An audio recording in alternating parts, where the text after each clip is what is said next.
In April of 1841, Silas Ruttles made an announcement that shocked even the cruelest plantation owners in South Carolina. He was placing his daughter, Catherine, a 28-year-old woman weighing over 260 lb, under the complete authority of an enslaved man named Ezekiel Cross. Not as a nurse, not as a companion, as her owner in every way that mattered except on paper. The white society of Colleton County was scandalized, but they had no idea what Ruttles was truly doing or what Ezekiel Cross would do to Catherine over the following months. By November, Catherine's body had changed in ways no one could explain. 13 men were dead, and Cypress Grove Plantation was nothing but ash. What really happened between that enslaved man and the plantation owner's daughter? What did he do to her that terrified everyone who witnessed it? Before we uncover the disturbing truth, subscribe, hit that bell, and comment your state below. Now, let me take you back to where it all began. Spring in Colleton County arrived with oppressive heat and humidity that made the air feel solid. The Cummer River moved slowly through the low country, its dark water reflecting Spanish moss that hung from live oak trees like funeral shrouds. Rice paddies stretched for miles, their flooded fields worked by hundreds of enslaved people who moved through water up to their knees from dawn until dusk.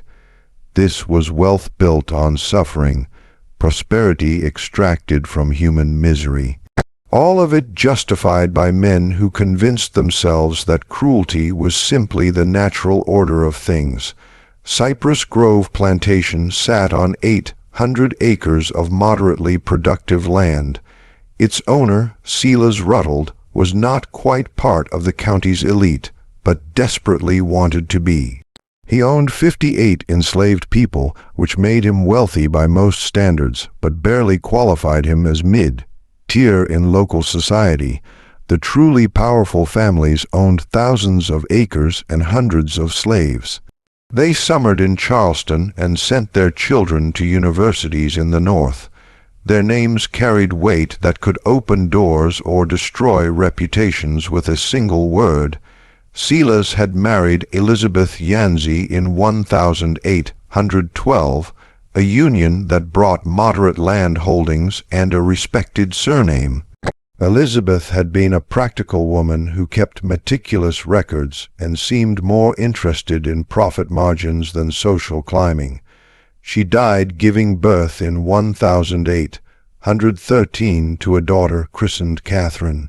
For 28 years, Silas raised Catherine alone while focusing his energies on gaining entry to the inner circles of county power. He was a tall man, thin in the way of people who forget to eat when consumed by obsession. His hair had gone gray prematurely, giving him a severe appearance that matched his cold temperament. In business, he was known for being shrewd, but honorable enough, the kind of man who would drive hard bargains, but keep his word. His daughter Catherine had grown up isolated, educated by tutors, never quite belonging anywhere.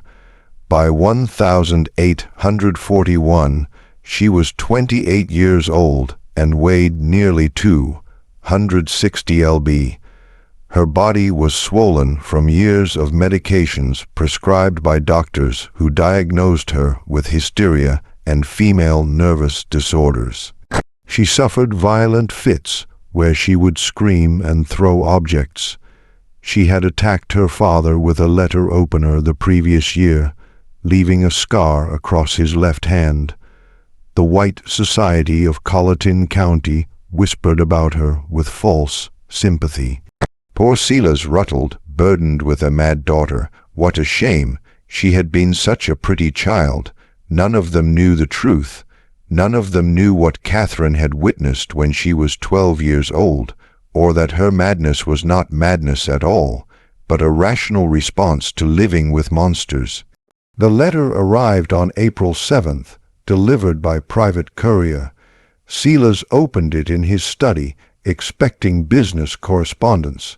Instead, he found 3 pages on expensive paper, sealed with red wax, bearing a symbol he recognized immediately. A scythe crossed with wheat stalks, the mark of the brethren of the harvest. The brethren, 13 men who gathered in darkness to perform rituals they believed strengthened the land through blood sacrifice. They mixed old European traditions with beliefs borrowed from enslaved people who understood spirits and power. They believed the strong were meant to consume the weak, literally when necessary. Silas had been initiated in 1822. He had attended perhaps 40 gatherings over 19 years, participating in rituals that ranged from disturbing to monstrous. The letter informed him he was in debt. $12,000 borrowed over years of gambling losses and failed investments, an impossible sum.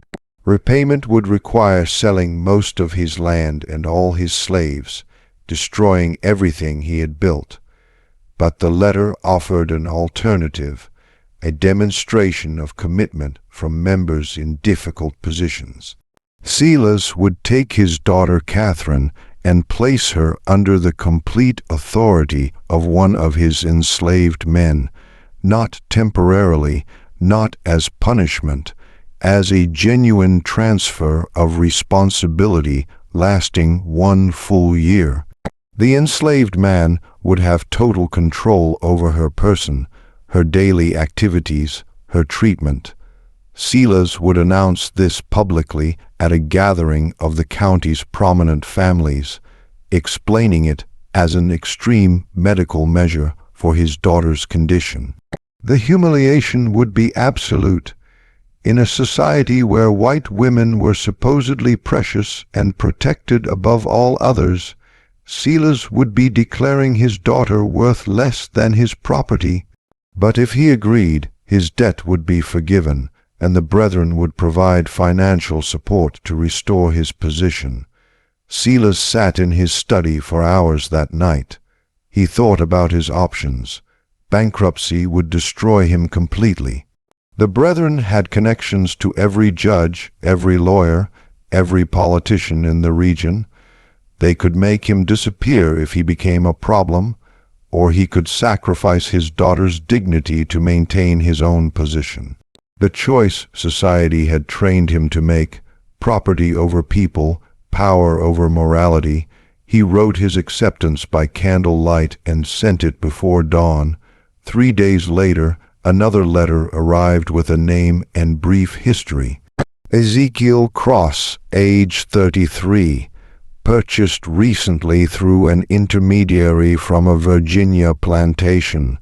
Skills included carpentry and herbal medicine. Temperament listed as quiet and obedient. What the letter did not say was that Ezekiel Cross had been selected specifically for this purpose, that his placement at Cypress Grove was no accident, that he carried his own burning need for justice and the patience to wait for exactly the right moment. Ezekiel arrived on April 13th in a wagon driven by a slave trader named Henderson. The wagon pulled directly to the main house, unusual since most slave transactions happened near the barns. Silas came out onto the porch, shading his eyes against the morning sun. In the wagon bed sat Ezekiel. The first thing Silas noticed was his eyes. Most enslaved people kept their gaze down as a survival mechanism, but Ezekiel looked directly at Silas, his expression calm and assessing. It made Silas deeply uncomfortable. Ezekiel was tall, perhaps 6'2", with broad shoulders and lean muscle from a lifetime of hard labor. His skin was unmarked by whipping scars. His clothes were simple but clean. His hands were large and calloused, but his fingers had a precision that suggested skilled work rather than just brute force. Henderson climbed down and handed papers to Silas. Ezekiel Cross, as requested. Previous owner said he was quiet but capable. Your associates want you to know this one was carefully selected. Silas barely glanced at the papers. He addressed Ezekiel directly. You understand why you are here? Yes, sir. Ezekiel's voice was deep and measured with a slight Virginia accent. My daughter is unwell. You will be responsible for her care. Doctors have failed. You claim knowledge of herbal treatments. My grandmother was a healer, sir. She taught me before I was sold. The transaction completed quickly. Ezekiel was shown to a small cabin near the main house, separate from other slave quarters. He was given basic supplies and told his duties would begin the next day. He was informed that his sole responsibility was Catherine's care, and that failure would have severe consequences. Ezekiel nodded and said, "Yes, sir." When required, then he was left alone. For the first time since arriving, he allowed his expression to change, his jaw unclenched slightly, his shoulders relaxed. He sat on the bed and pulled from inside his shirt a small cloth bundle. He unwrapped it carefully, revealing a piece of worn paper with 3 names written in a child's uncertain handwriting: Sarah, Benjamin, Ruth, his wife, his son, his daughter, sold away from him 3 years ago to a plantation in Alabama known for working slaves to death. He had learned they all died within 18 months, Sarah from untreated fever, Benjamin from an injury that turned septic, Ruth from simply giving up a 6-year-old child who stopped eating because she could not understand why her family had been torn apart. And Silas Rutland had been the one to sell them, not because he needed money, not because they had done anything wrong, but because he had been demonstrating to the brethren that he could make hard decisions without sentimentality. He had split a family like kindling for burning. Ezekiel had spent 2 years working his way south, deliberately getting sold from plantation to plantation, always gathering information. He learned about the brethren through whispers. He learned about their rituals and members. He learned they considered themselves above any consequence. When the opportunity came to be sold to Rutland specifically, Ezekiel knew this was his chance. He would have access to Rutledge's house, to his secrets, to his vulnerabilities. And sometimes justice came not from courts or laws, but from patience and planning, and being willing to become exactly as monstrous as necessary. He folded the paper with the 3 names and tucked it away. Then he lay back and stared at the ceiling and began planning what came next. His first day began on April 14th. A house slave named Judith, middle-aged with graying hair, brought him to Catherine's room on the 2nd floor. She knocked reluctantly. "Miss Catherine, your father has brought someone to help with your treatments." A crash from inside, something heavy hitting the wall. Then Catherine's voice, slurred but venomous. "I do not want more treatments. Send him away." Judith looked at Ezekiel with sympathy. "She has bad days. This is one." Ezekiel opened the door and stepped inside, closing it before Judith could follow. The room was large but dark, heavy curtains drawn. The air was stale, smelling of unwashed bedding and something else. The sweet rot smell of mercury, books scattered across the floor, a shattered picture against the wall, clothes everywhere. Catherine sat in a chair by the cold fireplace, wrapped in a stained dressing gown. Her dark hair hung loose and tangled. Her face was puffy, eyes unfocused. Her hands trembled continuously on the chair arms.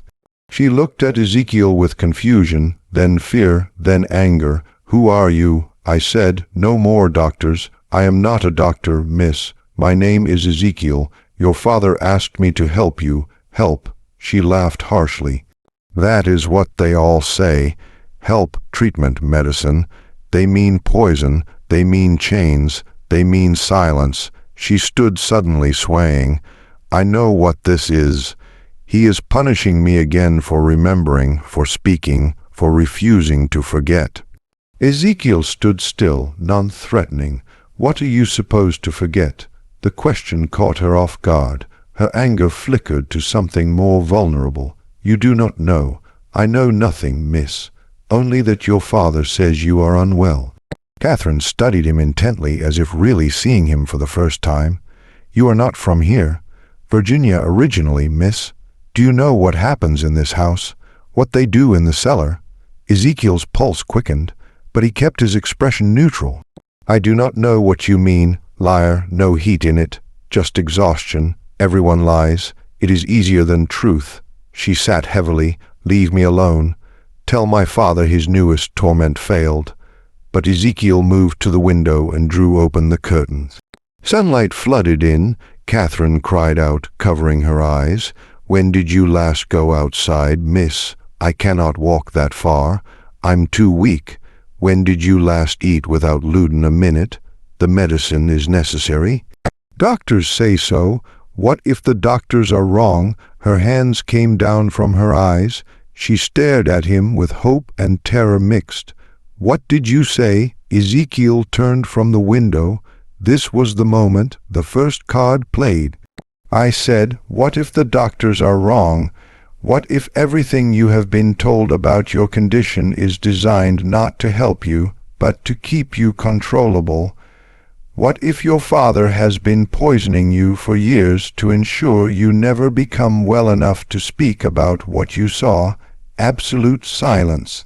Catherine's eyes went wide, her trembling hands stilled. For 30 seconds she just sat there, her mind working. When she spoke, her voice was different, clearer. "He told you." "Your father told me nothing, miss, but I have eyes. I know mercury poisoning. I know long-term Lord use. Healthy women do not become like this without someone working hard to make them that way." "Why would you say this?" Suspicion crept back. "This is a trick. You are testing me. I am telling you, I can help you become truly well, clear-minded, strong enough to walk out of this room, but it will not be easy. Your body has been dependent on those medicines for years. Stopping will be painful. You will feel worse before better, and your father will not approve. Then why would you do it?" Ezekiel met her eyes. "Because I have my own reasons for wanting Silas Ruddle to suffer, and the best way to make him suffer is to give him back a daughter who is sane enough to remember everything and strong enough to speak about it. The truth dangerous to speak so plainly, but Catherine was damaged, not stupid. She would see through manipulation, but genuine common cause that she might believe. "You want revenge on my father?" "Yes, miss. What did he do to you?" "He sold my family, my wife, and 2 children. Sent them to their deaths for no reason except to prove something to people who judge worth by cruelty." Catherine absorbed this, then nodded slowly.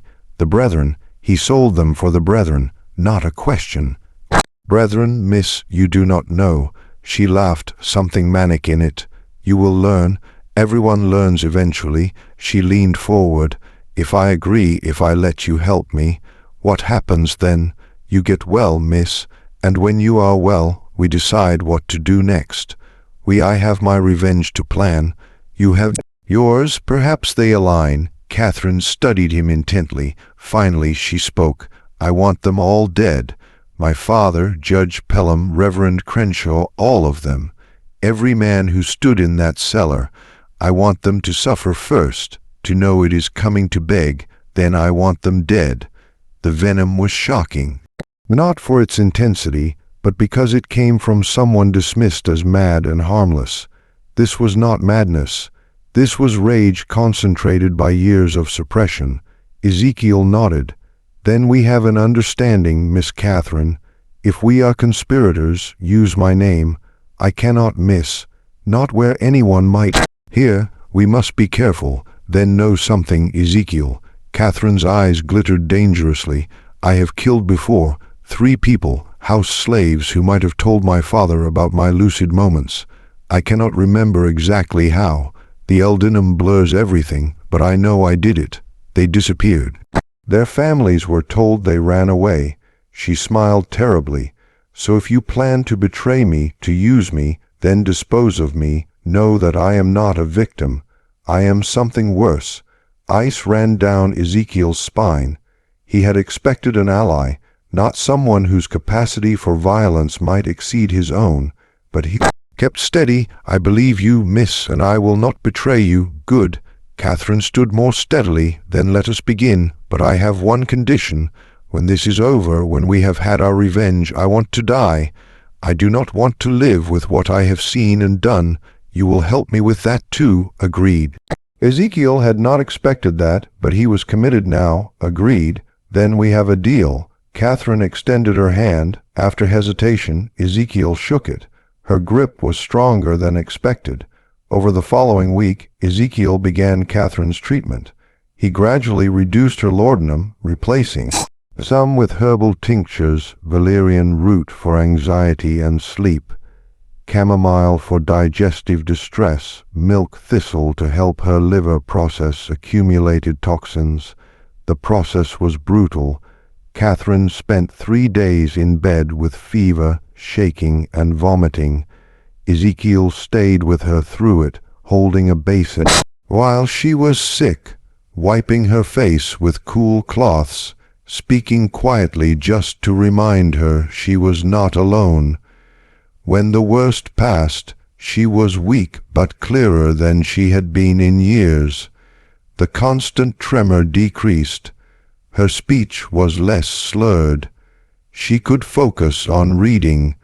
Then real work began. Ezekiel had her walking short distances at first from her room to the hallway end and back. It exhausted her, but he insisted every day a little further. He adjusted her diet, bringing lean meats and vegetables instead of heavy pastries. He limited portions strictly, though she fought him years of using food as comfort, making restriction difficult. While working on her physical recovery, they talked. Catherine told him about the cellar, about what she saw at 12. She described it in detail that made Ezekiel's stomach turn, but he listened without interruption. She told him about years of gaslighting that followed, her father convincing everyone, including herself, that she was mad, that she invented memories, that nothing she said could be trusted. She told him about the journal she kept hidden, pages documenting dates and times when her father left late at night, names of visitors at strange hours, sounds from below that should not be possible. Ezekiel told her about his family, about Sarah, who sang while working and taught their children to read despite the danger, about Benjamin, who at 8 could do mathematics that amazed overseers, about Ruth, who loved flowers and picked wild blooms to make their cabin beautiful. He told her how Silas came to the Virginia plantation with a buyer's warrant, how he inspected them like livestock, how he agreed to purchase all 3 for reasonable price, then changed terms at the last moment, saying he only needed the woman and children, not Ezekiel, how he deliberately split the family for no practical reason, but simply because he could. He smiled when he did it. Ezekiel said quietly, "That is what I remember most. My son crying, holding my leg, begging, my wife trying to be strong, telling Benjamin to be brave, and your father smiled like it pleased him to cause that pain." Catherine listened with newly clear eyes. "I am sorry. I know sorry is just a word, but I am sorry you suffered because of what my father is. You are not responsible for what he does, miss. No, but I am responsible for what I do next. And I promise you, Ezekiel, he will pay for what he took from you. They will all pay." The formal announcement was scheduled for April 29th. 41 people gathered in the Cypress Grove dining room for what invitations described as an important family announcement. The county's elite arrived in carriages. Judge Pelham with his wife Eleanor, Reverend Crenshaw with his daughter, Marcus Fanning and his family, Benjamin Lyall from the bank. The meal was elaborate. Oysters, roasted duck, multiple rice dishes, sweet potatoes, fresh bread, a towering cake for dessert. Through it all, Catherine sat at her father's right hand, eating sparingly, speaking when spoken to, but volunteering nothing. Ezekiel served alongside other house slaves, moving quietly, refilling glasses, clearing plates. He was invisible to most guests, but he listened to every word, watched every interaction, filed away information. After dessert, Silas stood and tapped his glass. "My friends, thank you for joining us. As you know, Catherine has been unwell for years. We tried every treatment, doctors from Charleston, a specialist from Philadelphia. Nothing helped until recently." He gestured toward Ezekiel. 2 weeks ago, I brought in Ezekiel, who has knowledge of herbal medicine. As you can see, Catherine is much improved, cleared, calm, more herself than in many years. Polite murmurs around the table. Catherine kept her expression neutral, though Ezekiel saw her hands gripping her napkin beneath the table. This improvement, Silas continued, has led to a difficult decision. Catherine requires ongoing care more intensive than our household can provide. After much consideration, I've decided Ezekiel will assume full responsibility for my daughter's welfare.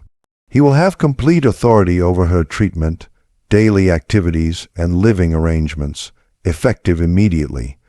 The murmurs changed tone, confusion now. Several guests exchanged glances. Mrs. Pelham's face registered shock. Marcus Fanning spoke up. "Silas, I do not understand. You are placing your daughter under a slave's care permanently. I am placing her with someone who succeeded where others failed. My daughter's health is more important than social convention." "But surely," Reverend Crenshaw interjected carefully, "there are other options. A companion, a nurse, someone more appropriate." Silas's expression hardened. "I have made my decision. Catherine agrees. Do you not, daughter?" All eyes turned to Catherine. This was the moment she could refuse, could expose everything, could bring it all crashing down. Instead, she smiled, small, controlled, revealing nothing. "I trust my father's judgment. Ezekiel has been kind and his treatments help. I am content with this arrangement, perfectly delivered." But Ezekiel saw what others did not, saw her knuckles white on that napkin, saw the flash in her eyes, promising violence. She was playing the required role, the obedient daughter, but inside she was screaming. The evening passed in awkward conversation. Some guests left early. Others stayed to speak with Silas privately, asking questions they did not want public. Ezekiel caught fragments. "Are you certain this is wise? What will people say? The brethren will not approve of this becoming public." That last from Judge Pelham, spoken low near the study. Silas's response was too quiet to hear, but whatever he said made Pelham nod and clap his shoulder. By midnight, all guests had departed. Catherine retired to her room. Silas went to his study. Ezekiel helped with cleanup, then made his way upstairs. He knocked softly on Catherine's door. "Come in." She sat by the window, still in her dinner dress, looking out at dark grounds. She did not turn. "It is done then. I am officially your responsibility. Property of property. How absurd. How are you feeling, miss? I want to burn this house down with everyone in it. But we must be patient." Is that not what you tell me? Yes, miss. I agreed because I want them to feel secure. I want them to think this is just my father's eccentricity. I want them to forget about me while we work. She turned to look at him. Did you see their faces? The disgust, the pity. They think I am pathetic. They have no idea what we are planning. And what exactly are we planning, miss? Catherine moved to her dresser and pulled out a wooden box. Inside were papers covered in her handwriting. I have been documenting everything I remember for years. Dates, names, ritual descriptions coded so it looks like nonsense if found. But I can decode it. We have enough to destroy 20 men, and will anyone believe us, miss? A woman recently recovered from madness and an enslaved man? No, which is why we need proof. They cannot dismiss real physical evidence. She pulled out one specific page. I know where they keep their records. The Brethren maintains a ledger of all activities, every ritual, every sacrifice, every member's participation. It ensures everyone is equally guilty. My father mentioned it years ago before he realized I would remember. Where is this ledger? In the cellar. There is a hidden room beyond the main chamber. I never saw inside, but I heard them talk about it. That is where they keep everything they cannot afford to lose. Ezekiel felt excitement mixed with dread. Such a ledger would be devastating evidence, but getting it meant going into the heart of the Brethren's domain. We would need to access it when the house is quiet. My father travels to Charleston monthly for business. The next trip is May 14th. He will be gone 3 days. That gives us 2 weeks to prepare. We need the cellar lay out, every room, every hiding place. I can help. I've been thinking about this for 16 years. I know exactly what needs to happen. They spent an hour going over details, speaking in whispers. Catherine sketched the cellar lay out from memory. Ezekiel asked about gods, keys, slave schedules. When he left her room, it was nearly 2:00 in the morning. He made his way to his small room, mind racing. He was fully committed now to conspiracy with a woman who was brilliant and damaged and frightening. He pulled out the paper with his family's names and looked at it by candlelight. I am doing this for you, for Sarah, for Benjamin, for Ruth, for every person who suffered because men like Silas Ruttles believe power gives them the right to destroy lives. He blew out the candle and lay in darkness, listening to the house settle.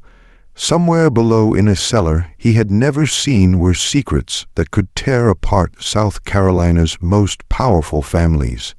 In 2 weeks he would go down there to find them. The 2 weeks passed with deceptive calm. Catherine continued improving. Her weight dropped. Her mind stayed sharp. She walked further each day.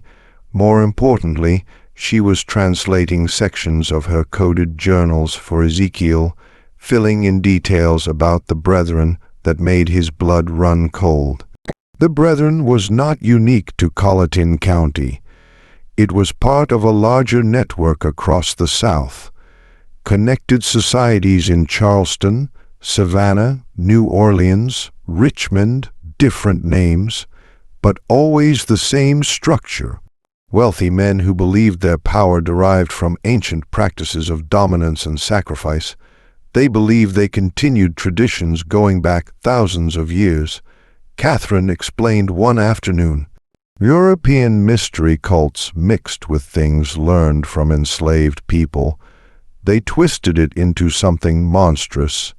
Justification for things that have no justification. And the sacrifices not always human. Sometimes animals, but other times they take people who will not be missed. Slaves with no family, poor whites who wander onto their properties. Once I heard my father mention a child, but I do not know if that was literal. Where do bodies go? Swamps on every plantation. Bodies go in and are never found. Alligators do the rest, and this ledger documents all of it, every ritual for 40 years, names, dates, descriptions. They keep it because they need mutual complicity. Everyone equally guilty, so no one can expose the others without destroying themselves. May 14th arrived. Silas left for Charleston early morning, taking his carriage and manservant. He would stay with associates, attend to business, expected back evening of May 16th. That gave them almost 3 full days. They waited until nightfall before moving. The house settled into evening routine. By 10, the main house was silent. They met in Catherine's room. She had changed into simple dark clothes, allowing freedom of movement. Hair pulled back tightly, she looked like someone preparing for battle. "Are you certain, miss?" "I have never been more certain. Let us go." The cellar entrance was in the kitchen behind the pantry. The door looked like wall paneling, but pressed right, it clicked open, revealing narrow stairs descending into darkness. The smell hit immediately. Damp earth and old smoke and something organic and rotten. Catherine noticed his reaction. "You get used to it. I wish I could say you stop smelling it, but I would be lying." They descended carefully, Ezekiel carrying a shuttered lantern providing minimal light. The stairs were steep and worn, wood creaking. After 20 steps, they reached bottom. The cellar was larger than expected, easily 30 ft square with low ceilings supported by thick beams. Floor was packed earth, walls lined with stones weeping moisture. At center was what Catherine called the altar, though now it looked like just a heavy wooden table. But dark stains on its surface and grooves carved in edges told their own story. Around the room were candle holders, clay jars sealed with wax wooden boxes, a rack holding black robes with crimson trim. Along one wall, shelves containing books and papers. Catherine moved with certainty of someone following a memorized map. She led Ezekiel to the far wall where stones seemed solid, but she pressed one particular stone and something clicked. A section swung inward, revealing another chamber. This room was smaller, 10 ft square, and here the brethren kept its secrets. The ledger sat on a wooden stand in the center, massive 2 ft tall and 18 in wide, bound in dark leather with metal clasps. Next to it were smaller journals. Around the walls were shelves containing jars Ezekiel refused to examine too closely. "There," Catherine whispered, pointing, "that is what we need." Ezekiel moved to the stand and opened the book carefully. Pages were thick parchment covered in meticulous handwriting, names and dates going back to 1800. Ritual descriptions written in clinical detail, like scientific experiments rather than atrocities. He began reading, and with each entry his horror deepened. These men had not just committed occasional violence. They made it systematic. Regular gatherings every 6 weeks, rituals timed to agricultural cycles, believing blood, fed land. They had killed at least 37 people over the years, probably more. Mostly enslaved people, but also poor whites, indigenous people, anyone vulnerable, and notes about consumption. They had not just killed, they had eaten. Pieces of victims prepared specific ways, consumed during ritualistic meals, they believed transferred power. "Dear God," Ezekiel whispered. "This is worse than I imagined. I tried to tell you." Catherine's voice was flat. "I watched them when I was 12. I watched them cut pieces from that woman on the altar. I watched my father raise a goblet and drink. Then I spent 16 years being told I was insane, that I imagined it all, but I always knew." Ezekiel turned pages looking for entries about his family. He found them in October 1838. 3 lines, purchased family unit from Virginia, woman Sarah, children Benjamin and Ruth, separated from male to demonstrate resolve, sent to Alabama contact, payment received, 3 lines, that was all his family's destruction merited. We need to take this, Ezekiel said, voice tight with rage. No, Catherine's hand on his arm. If we take it now, they will know immediately. We need to copy the most important entries first. She was right, but Ezekiel wanted to burn everything. But revenge required patience, required being smarter than the enemy. They spent 3 hours working. Catherine had brought paper and ink.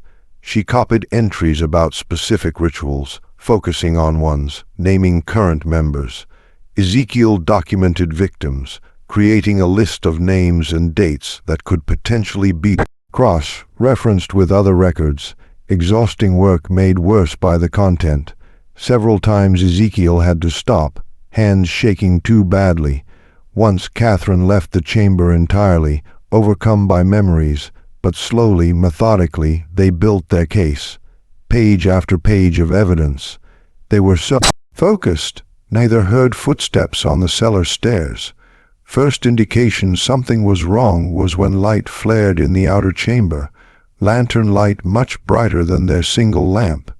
Ezekiel looked up sharply, blood going cold. Silas Ruttles stood in the doorway flanked by 2 other men. Behind them, at least 4 more figures in the main cellar. I must admit, Silas said calmly, I am impressed. I did not think you would find the inner chamber. Catherine stood slowly, placing herself between her father and Ezekiel. You were supposed to be in Charleston. I was supposed to be, but I never trusted your miraculous recovery, so I made arrangements. I left this morning, yes, but I returned this afternoon and watched the house all evening, waiting to see what you would do. He stepped into the chamber, the 2 men blocking the exit. Did you really think I would not anticipate this? That I would not prepare for the possibility you might seek revenge? You have been poisoning me for 16 years. Catherine's voice steady despite everything, and you expect me to simply accept that? I expect you to understand it was necessary. You saw something you should not have a child. You could not understand. I could not allow you to destroy everything. I was 12, and I watched you murder a woman and eat her flesh. That was not fear, Father. That was a reasonable response to witnessing evil. Evil, such a simple word. Silas moved further into the room, eyes moving between Catherine and Ezekiel, and you using my daughter to get to me, filling her head with ideas of revenge. Ezekiel said nothing, calculating distances and odds. 7 men against 1, with Catherine in no condition to fight.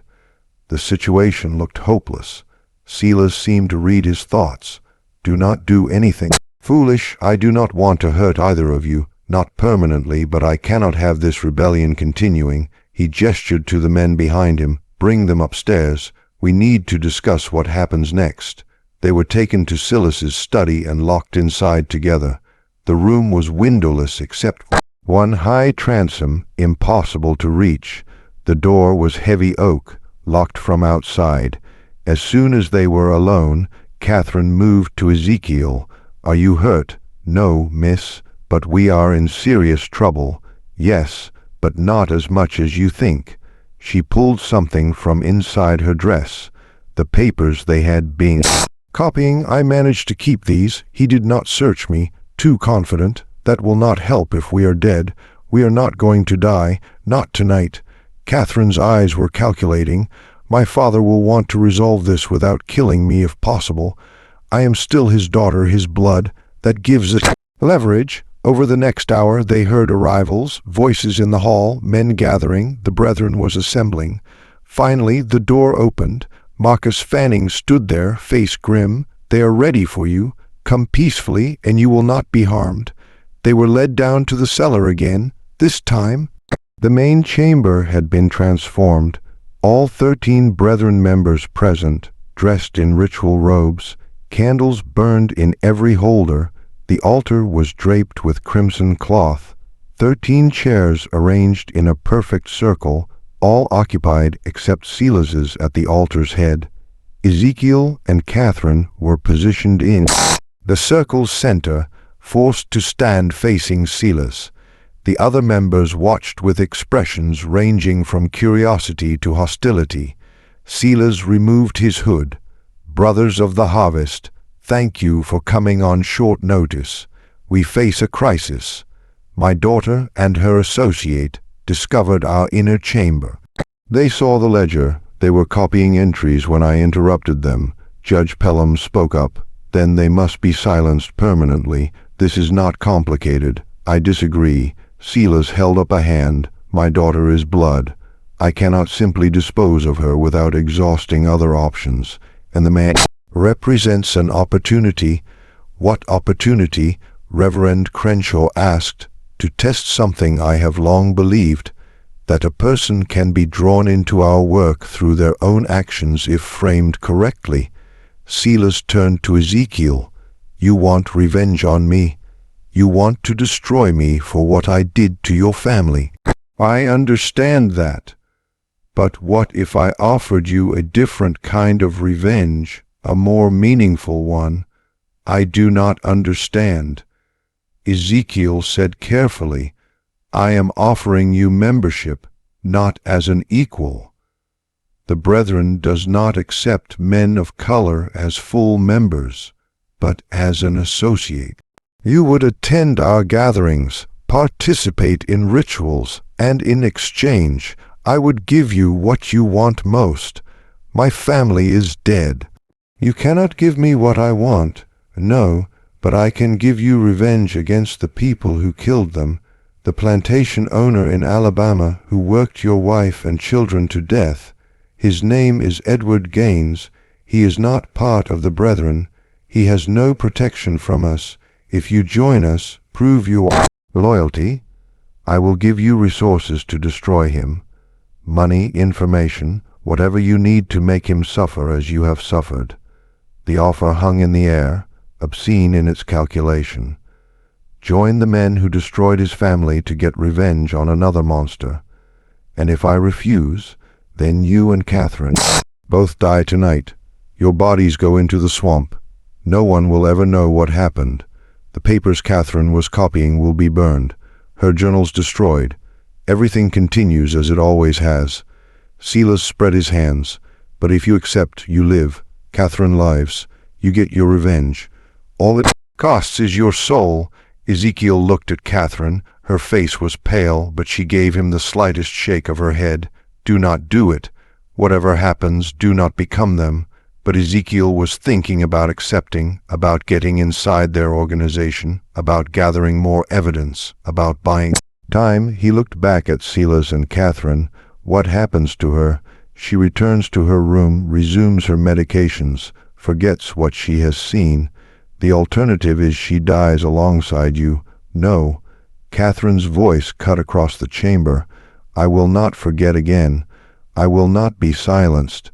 Kill me if you must, Father, but I will not pretend I do not know what you are."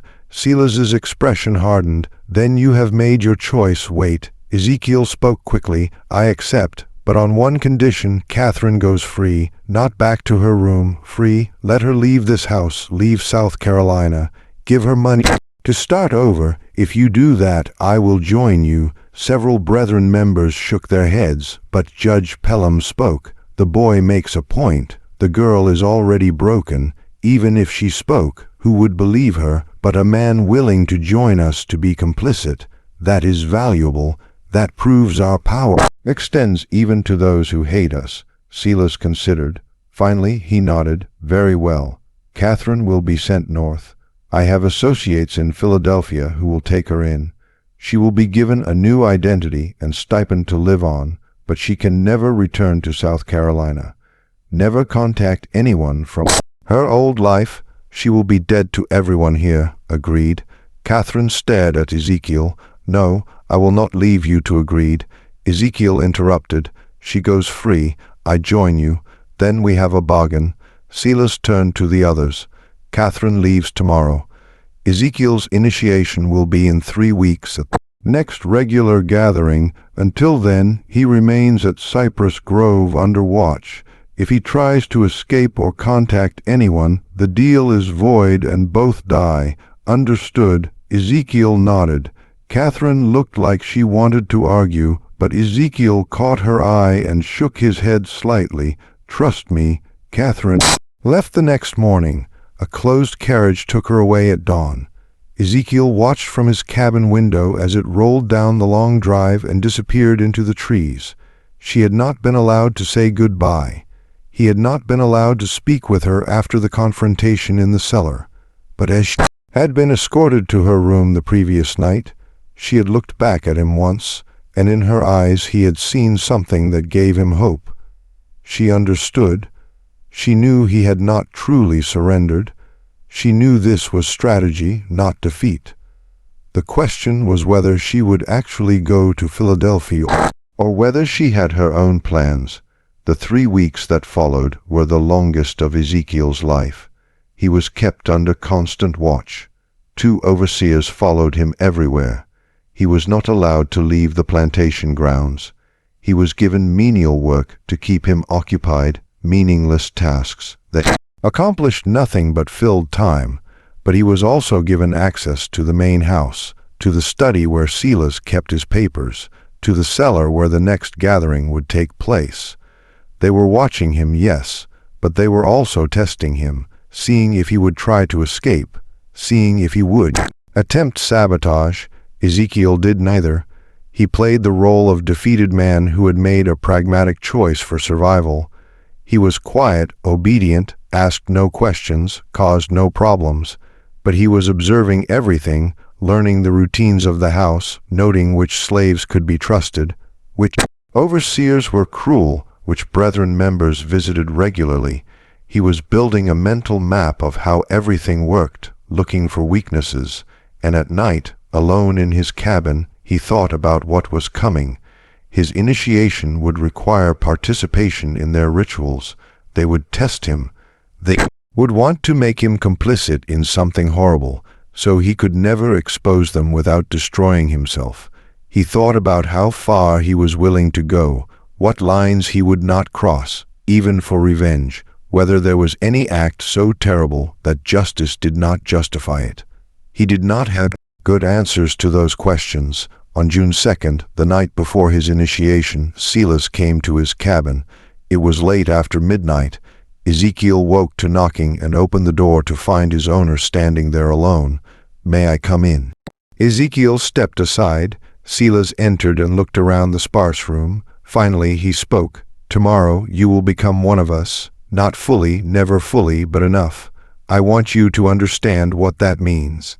"I understand what I agreed to. Do you? Do you truly?" Silas sat on the single chair uninvited. "The Brethren has existed for 43 years. In that time, we have never lost a member to exposure. Never had someone break our code of silence. Do you know why? Because everyone is equally guilty. Partly, but also because we take care of each other. A man joins the Brethren and suddenly doors open. Business opportunities appear. Legal problems disappear. Enemies find themselves in difficulty. We are not just a society, Ezekiel. We are a network of power that extends across the entire South. Once you are part of that network, even as an associate, you will have access to resources you cannot imagine. And in exchange, I help you murder people." Silas did not flinch. "In exchange, you help us maintain the natural order, the strong over the weak, the powerful over the powerless. That is how the world has always worked. We simply acknowledge it and use it to our advantage. You killed my family to demonstrate your commitment to that order. I did, and I would do it again because sentiment is weakness, love is weakness. The moment you allow yourself to care more about individuals than about power, you have already lost." Silas leaned forward. "But here is what I want you to understand. Your family is dead. Nothing you do will change that. But you can ensure their deaths meant something. You can use the power the Brethren offers to prevent other families from suffering the same fate. You can work from inside our organization to make changes, to push for less brutal treatment of slaves, to advocate for better conditions. You will have a voice at our table that is worth something. It was almost convincing, almost. The idea that Ezekiel could become some kind of reformer from within, using his position to help others, but he knew it was a trap, a rationalization. The moment he participated in their rituals, he would be compromised. The moment he accepted their power, he would be corrupted by it. "Why are you telling me this?" Ezekiel asked. "Because I want you to succeed. Because having you as an ally is more valuable than having you as an enemy. Because I killed your family, but I do not want to kill you." Silas stood. "Tomorrow night, you will be asked to do something difficult, something that will test whether you truly commit to this path. I am telling you now, whatever you are asked to do, do it. Do not hesitate. Do not show weakness, because if you fail the test, both you and Catherine die. Yes, I know she is not really in Philadelphia. I know she is hiding somewhere planning her own revenge, but I have people watching for her. The moment she surfaces, if you have not proven yourself, she will be found and killed. Do you understand? Ice flooded through Ezekiel. Catherine was alive, but she was in danger, and his actions tomorrow would determine whether she lived or died. I understand, he said quietly. Silas nodded and left without another word. Ezekiel sat alone in the dark cabin, thinking about the impossible position he was in. He had to participate in something monstrous tomorrow, had to prove himself to monsters, had to become complicit in evil, or he had to find another way, a third option that neither Silas nor the Brethren anticipated. He pulled out the paper with his family's names, looked at them in the moonlight. Coming through the window, "Forgive me," he whispered, "for what I'm about to do, for what I have to become. I promise you it will not be for nothing." The gathering began at midnight on June 3rd. Ezekiel was brought to the cellar by two Brethren members who stripped him to the waist and tied his hands behind his back.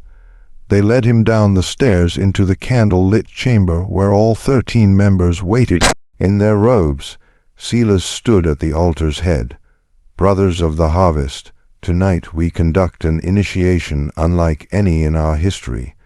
We bring into our circle a man who has every reason to hate us, a man who has lost everything because of what we represent. We do this to prove that our power extends even to our enemies, that anyone can be brought into the fold if the price is right." He gestured, and two more Brethren members brought forward a figure bound and gagged, struggling weakly. They placed the person on the altar and stepped back. It was a young woman, enslaved, maybe 18 or 19 years old, terrified. "This is your test, Ezekiel. Silas said to join us. You must participate in our ritual. You must take the knife and make the first cut. You must prove that your desire for revenge against Gaines is stronger than your moral objections to our methods. If you refuse, you die here tonight. If you accept, you become one of us, and we help you destroy the man who killed your family." The other Brethren members began chanting low rhythmic sounds in a language Ezekiel did not recognize. The candles flickered. Shadows danced on the walls. Silas held out a knife, long blade, wickedly sharp handle wrapped in leather. "Take it. Make the choice." Ezekiel looked at the woman on the altar. She was crying, trying to scream through the gag. Her eyes found his, and in them he saw every enslaved person who had ever suffered at the hands of people like the Brethren. He saw Sarah, Benjamin, Ruth. He saw himself. He looked at the knife, at Silas, at the 13 men watching to see what he would do. This was the moment. the point where he would either become a monster or die resisting. But there was a third option, one he had been planning for 3 weeks, one that required perfect timing and absolute commitment. He took the knife. The brethren members nodded approvingly. Silas smiled. The chanting increased in intensity. Ezekiel stepped toward the altar. The woman's eyes went wide with terror. He raised the knife, and then he moved not toward the woman, toward the nearest brethren member. The knife flashed in the candlelight and buried itself in the man's throat before anyone could react. Blood sprayed. The man collapsed.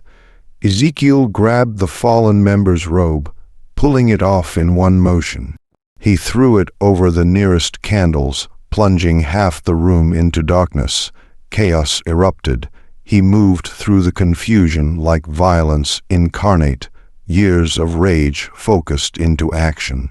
He grabbed another man, using him as a shield as someone swung at him, threw the body into 2 more members, tangling them, kicked out at a knee, heard bone crack, grabbed a candle holder, and smashed it into a face.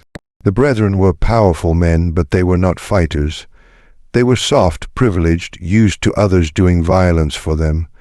Ezekiel was none of those things. He fought toward the altar where the woman lay, grabbed her, cut her bonds with the knife he had somehow kept hold of. "Run!" He shouted up the stairs. "Run!" She scrambled off the altar and fled. Ezekiel turned back to face the remaining brethren members, 7 of them still standing, blocking the stairs. "You have made a terrible mistake," Silas said, his voice steady despite the carnage. "You have killed yourself and Catherine both." "Maybe," Ezekiel said, "but I will take as many of you with me as I can." What he did not know was that above them in the main house, Catherine had returned. She had never gone to Philadelphia. She had been hiding in the slave quarters, waiting, planning, gathering allies among the enslaved people of Cypress Grove. And when she heard the commotion from the cellar, when she saw the young woman burst from the kitchen screaming, she knew it was time. The reckoning. Catherine had spent 3 weeks recruiting. She had moved from plantation to plantation under cover of darkness. Speaking to enslaved people she had known her whole life, people who had watched her grow up, who had suffered under her father's ownership. She told them about the brethren, about the cellar, about the rituals, and she told them that tonight was the night they could end it. 23 people came, men and women who had nothing left to lose, who had lost children to the brethren's rituals, who had watched friends disappear into the swamps, who had endured decades of brutality from men who believed themselves untouchable. They came armed with tools from the fields, axes, scythes, hammers. They came with rage that had been building for generations. When the young woman burst from the cellar, Catherine led them down. The brethren members, still trying to subdue Ezekiel, did not hear them coming until it was too late. The enslaved people flooded into the cellar like a tide. There was no mercy in what followed, no hesitation. These were people who had been told their entire lives they were property, that their suffering did not matter, that their lives had no value. Now they were proving how wrong those beliefs were. The brethren tried to fight.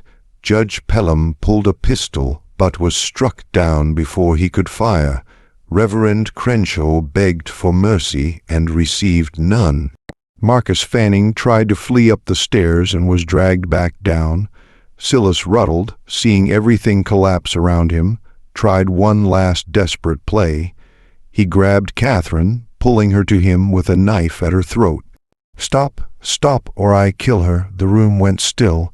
Catherine looked at her father with no fear in her eyes.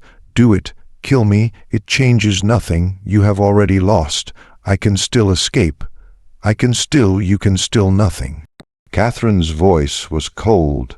"You spent 16 years trying to break me, trying to make me forget, trying to convince me I was mad.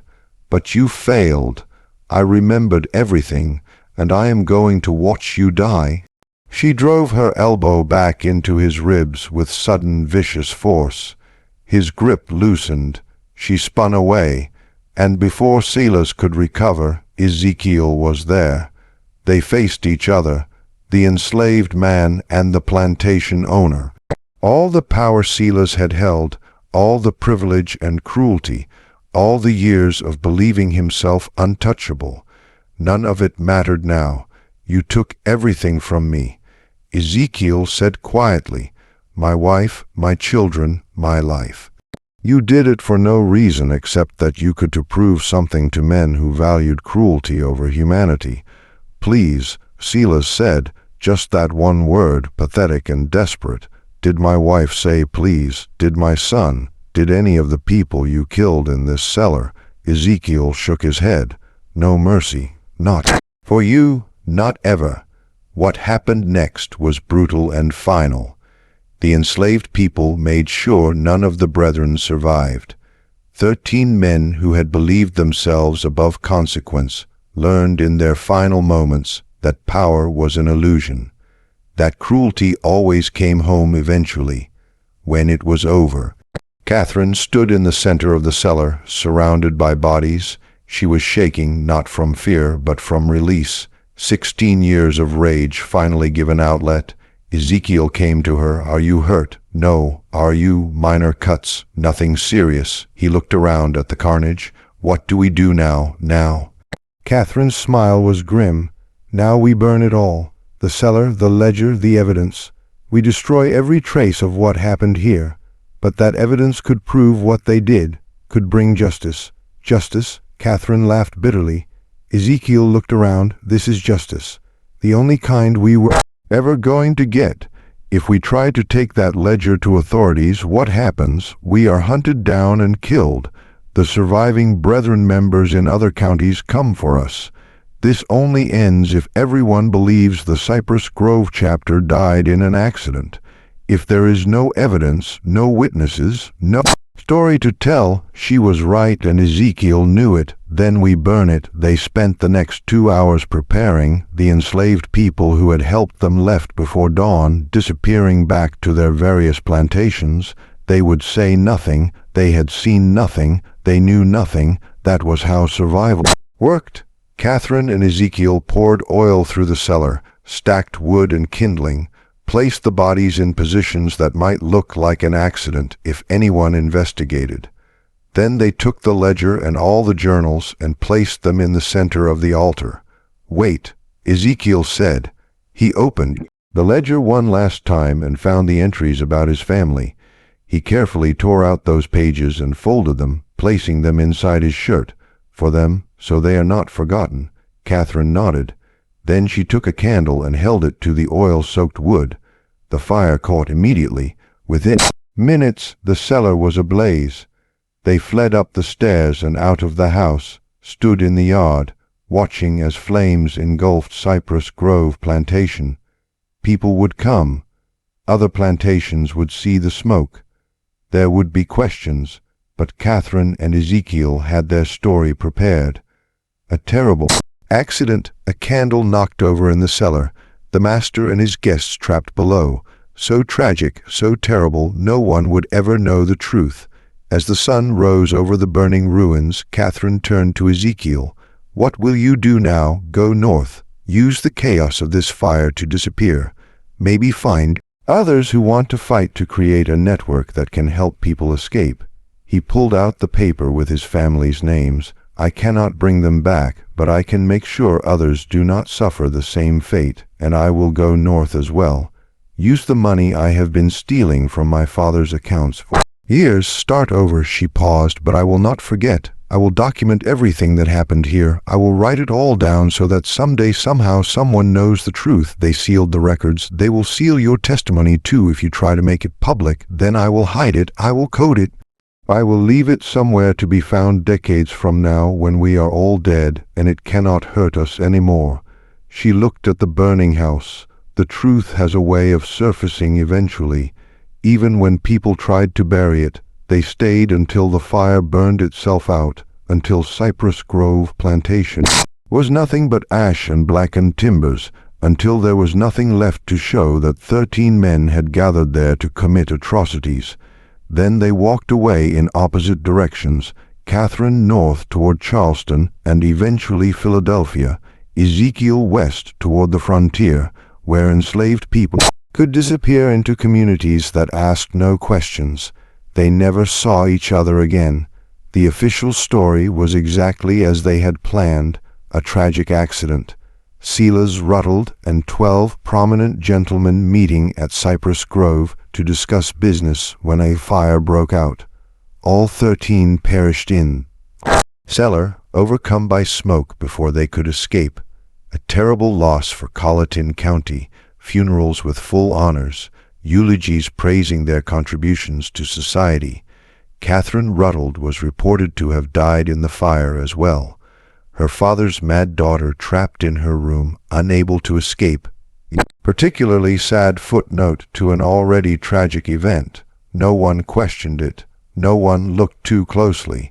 The enslaved people who had participated said nothing. They had no reason to speak, and every reason to remain silent. Most were sold within months to different plantations as Cypress Grove was liquidated. They scattered across South Carolina and beyond, carrying their secret with them to their graves. Years passed. The ruins of Cypress Grove were eventually demolished. The land sold, new buildings constructed. Life moved on as it always does, covering over the past with the present. But whispers persisted. Stories told in slave quarters late at night about the plantation where the masters burned. About the night justice came to men who thought themselves untouchable. About the woman and the man who made it happen.